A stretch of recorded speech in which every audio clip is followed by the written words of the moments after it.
વરસાદના આગાહીના મુદ્દે વિજ્ઞાન જાથાના જયંત પંડ્યા અને આગાહીકાર અંબાલાલ પટેલ છે એ લોકો અત્યારે હાલ આમને સામને છે। ક્યાંક આક્ષેપો કરવામાં આવ્યા હતા અંબાલાલ પટેલ ઉપર, એ બાદ તેમના દ્વારા ઘણી બધી બાબતને લઈને જવાબ આપવામાં આવ્યો હતો। પણ ધીરે ધીરે આપણે જોયું હતું કે હવામાન નિષ્ણાંત પરેશ ગોસ્વામી છે એ પણ અંબાલાલ પટેલના સમર્થનમાં આવ્યા હતા અને એ બાદ હવે વધુ એક લોકો છે કે જે લોકો તેમના સમર્થનમાં આવ્યા છે। આખો આ મામલો શું છે તેની વિગતે વાત કરીએ। નમસ્કાર, હું હંસિની અને તમે જોઈ રહ્યા છો નિર્ભય ન્યૂઝ। અત્યારે હાલ ગુજરાતમાં વરસાદના મુદ્દે ક્યાંક અંબાલાલ પટેલ દ્વારા જે આગાહી કરવામાં આવી છે એને જ લઈને વિજ્ઞાન જાથાના જે જયંત પંડ્યા છે તે મેદાને આવ્યા હતા। તેમના દ્વારા એવું કહેવામાં આવ્યું હતું કે અંબાલાલ પટેલ વારંવાર વાવાઝોડા અને વરસાદની વણમાંગી સલાહ આપતા હોય છે અને તેઓ વારંવાર ખોટા પડે છે, તથ્યહીન વાતો કરતા હોય છે અને અમારી પાસે ડેટા છે, વર્ષોથી આ વ્યક્તિ ખોટા પડે છે એવી વાત તેમણે કરી હતી। એ બાદ આ મામલે અંબાલાલ પટેલ પોતે મેદાને આવ્યા। તેમના દ્વારા એવું પણ કહેવામાં આવ્યું કે જો મને ખેડૂતો ના પાડશે તો આગાહી કરવાનું છોડી દે। પરેશ ગોસ્વામી છે એમનું પણ એક નિવેદન સામે આવ્યું, એ અંબાલાલ પટેલના સમર્થનમાં આવ્યા અને હવે આ સમગ્ર મામલે જૂનાગઢમાંથી પણ ઘણા બધા લોકો છે એ લોકો તેમના સમર્થનમાં આવ્યા છે અને વિજ્ઞાન જાથાના જયંત પંડ્યાના જે આગાહીકારનો આખો આ જે મામલો સામે આવ્યો હતો અને અત્યારે હાલ તેમનો વિરોધ કરવામાં આવી રહ્યો છે। એમનું એવું પણ કહેવું છે, જે કૃષિ યુનિવર્સિટીના જે વ્યક્તિ છે એમના દ્વારા એવું પણ કહેવામાં આવ્યું છે કે વર્ષોથી તેઓ આગાહી કરે છે અને તેમની પાસે પુરાવા છે એવી પણ વાત અહીંયા તેમના દ્વારા કરવામાં આવી છે। એટલે જે રીતે જૂનાગઢના આ જે વ્યક્તિ છે તે અંબાલાલ પટેલના સમર્થનમાં આવ્યા છે, સૌથી પહેલા તો એને સાંભળીએ અને એ બાદ પરેશ ગોસ્વામી દ્વારા પણ જે તે સમયે તેમના સમર્થનમાં શું કહેવામાં આવ્યું હતું એ સાંભળીએ। તમારા નામથી? મારું નામ મોહનભાઈ જસવંતભાઈ દલસાણિયા, વર્ષા વિજ્ઞાન મંડળનો હું કારોબારી સભ્ય છું।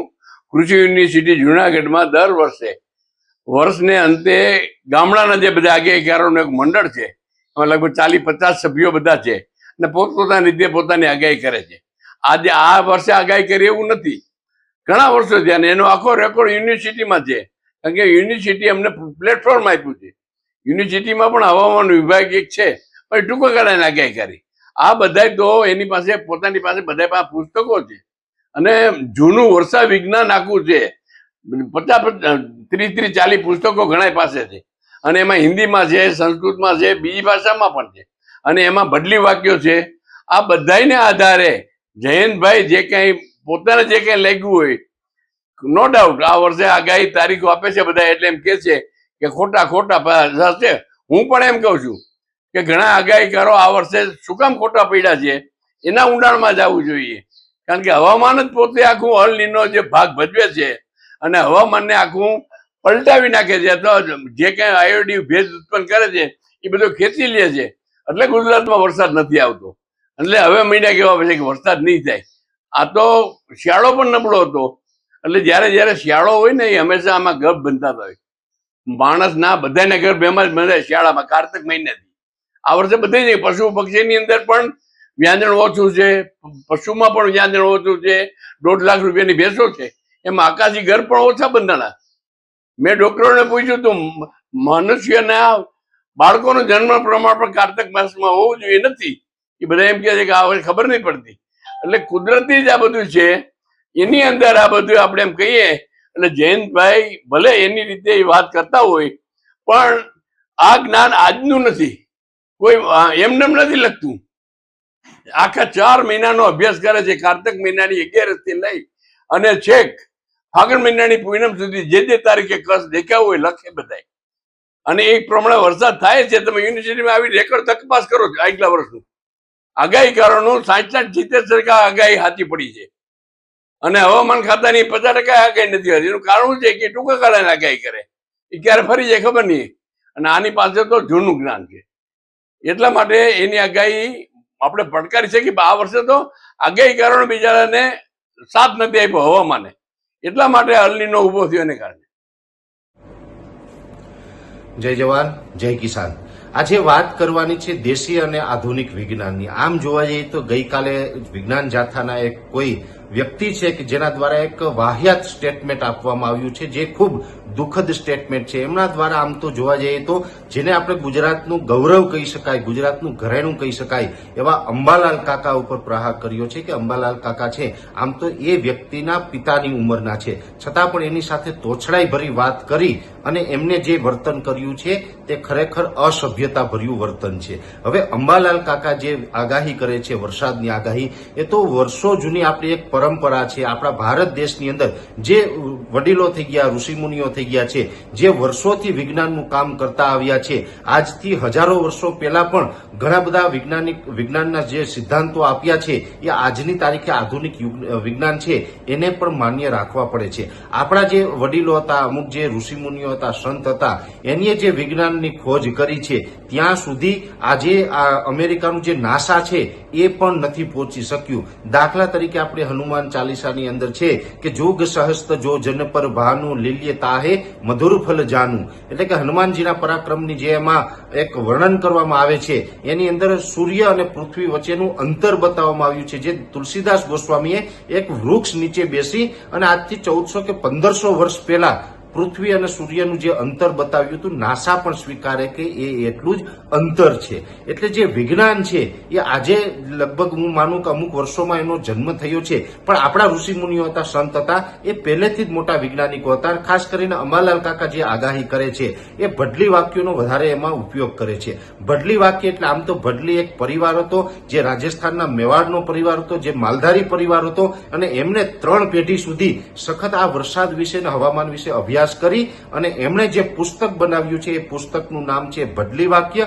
એ પુસ્તકની અંદર જે હવામાનના અમુક લક્ષણો બતાવવામાં આવ્યા છે કે આ નક્ષત્ર હોય, આ ગ્રહો હોય, અથવા તો આ વાર હોય, આ તિથિ હોય તો આવું થાય, અને એ જ મુજબ અત્યારે વર્ષોથી થતું આવ્યું છે. એ 1300-1400 વર્ષ પહેલા ભડલી પરિવારે જે પુસ્તક લખ્યું છે એમાં પણ ઘણું બધું સત્ય છે. આવી જ રીતે જે અંબાલાલ કાકા કામ કરે છે એવી જ રીતે જોવા જઈએ તો જૂનાગઢની અંદર કૃષિ યુનિવર્સિટી દ્વારા એક વર્ષા વિજ્ઞાન પરિસંવાદ ચલાવવામાં આવે છે, જેમાં લગભગ 45 થી 50 જેટલા આગાહીકારો છે એમાં સામેલ થાય છે. બધા આગાહી કરે છે અને વર્ષા વિજ્ઞાન પરિસંવાદની અંદર જે પણ આખી જે આગાહી કરવામાં આવે છે એની અંદર પણ ઘણી બધી સચોટ આગાહી થાય છે અને એ ખેડૂતોને ખૂબ ઉપયોગી થાય છે. એટલે જે કંઈ આપણી પરંપરા છે, દેશી વિજ્ઞાન છે, એના ઉપર આગાહી થતી હોય એમાં પણ ખેડૂતોને ફાયદો થાય છે અને એ આગાહી ઘણી બધી સત્યની નજીક હોય છે.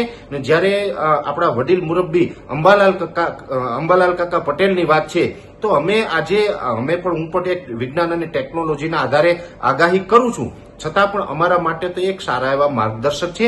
આજની તારીખે અમે પણ અંબાલાલ કાકા પટેલ પાસેથી ઘણું બધું શીખતા રહીએ છીએ. એ જ્ઞાનનો ખજાનો છે, એની પાસે જ્ઞાનનો ભંડોળ છે અને હું તો ચોક્કસ એટલું માનું છું કે એમની પાસે કોઈ સ્વાર્થ નથી. અંબાલાલ કાકા પટેલ જે કરે છે એ નિસ્વાર્થ ભાવે આપણા ગુજરાતની સેવા કરે છે. ગુજરાતનું એક ઘરેણું છે અને અંબાલાલ કાકા પટેલ છે એમની પાસે જ્ઞાન છે એનો ગુજરાતભરના લોકોને લાભ મળે છે. એટલે આની જે ગુજરાતની સેવા કરી છે, ખરેખર તો અંબાલાલ પટેલ જેવા વ્યક્તિને પદ્મશ્રી પુરસ્કારથી આપણે સન્માનિત કરવા જોઈએ. સરકારે પણ એમની નોંધ લેવી જોઈએ. આવી કોઈ પણ 1 રૂપિયાની આવક વગર એ નિસ્વાર્થ ભાવે જે પ્રકારે સેવા કરી રહ્યા છે, અને આવા સેવાભાવી માણસને પણ કોઈ સસ્તી પબ્લિસિટી માટે, પોતાના તુચ્છ વિચારો માટે થઈને જો એ ક્યાંય કલંક લગાડતા હોય, બદનામ કરતા હોય તો આ દુઃખની વાત છે અને આ જરાય ચલાવી લેવામાં ન આવે. અંબાલાલ કાકા ઉપર પ્રહાર એટલે જે આખી વર્ષા વિજ્ઞાન અને જે આપણે કહી શકાય કે આપણી જે પરંપરા છે એ ભડલી વાક્યોથી લઈને જે આપણા પ્રકૃતિના જે સિદ્ધાંતો છે, જે નિયમો છે, એ આપણી સંસ્કૃતિ ઉપર પ્રહાર કરવા બરાબર છે. એટલે બીજી વખત વિજ્ઞાન જાથા આ ભૂલ ન કરે એ મારી અપીલ છે.